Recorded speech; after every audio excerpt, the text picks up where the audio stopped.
cents, 72 euro cents and 61 pence sterling. And for more on finance, we're joined now by Rod North from investor relations firm Bourse Communications. Rod, good morning. Good morning.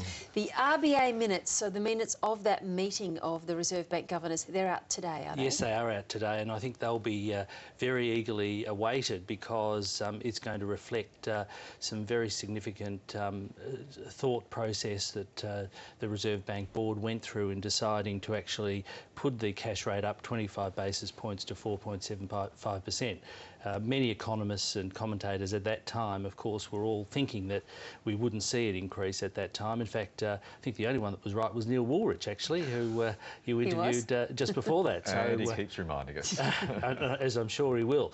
But I think the key thing with those minutes also will be the thinking behind, you know, what's likely to happen moving ahead. Because, of course, since that time, we've seen all the trading banks put their rates up significantly more than that 25 basis point increase. I think the significance of that will be perhaps it will be the thinking for next time round when the Reserve Bank meet in December as to what they'll do. And I think most economists and commentators are thinking perhaps that we might just see the Reserve Bank you know, hold off for a while now until we see what happens, because we've also had economic data out which has been positive in respect to showing that that the Reserve Bank needs to consider things like the level of inflation, which is still trading between the band of 2 to 3%, which is a good position for it to be. But of course, the other thing that came out was the unemployment figure, which threw a higher figure at 5.4%. So some of these things are things as the economy moves forward that they'll need to look at fairly closely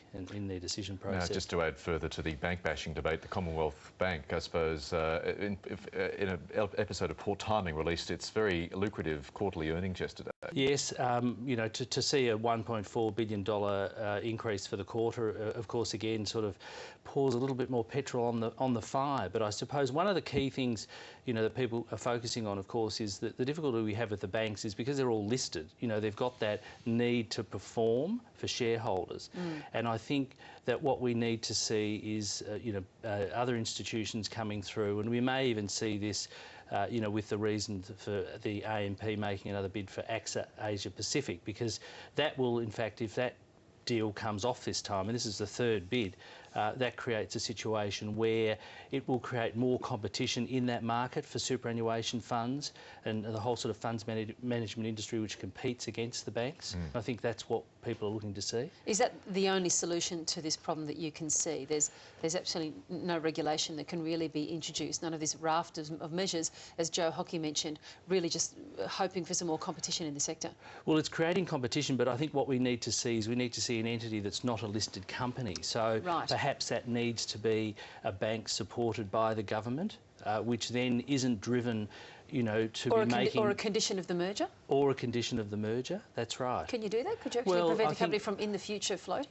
Well, I think the trouble with listed companies is they have to perform and they have to do the best they possibly can for their shareholders. But of course, in banking, people lose because the people who've got mortgages, you know, end up having to pay more money. It'd just be an odd thing to try and prevent a company from in the future entering the market. That's all. Well, you know, if it stayed unlisted and it was able to make reasonable profits but not super profits, I think that's the issue. It's an interesting idea. Now, BHP Billiton is holding its annual general meeting in Perth this morning, and shareholders undoubtedly waiting for a cash bonanza, care of the huge bags of cash. Yes, they will, because of course some of those takeover bids just haven't worked this year. So they'll be looking also for the explanation from Marius Kloppers about you know, what his plans are now for the future of BHP.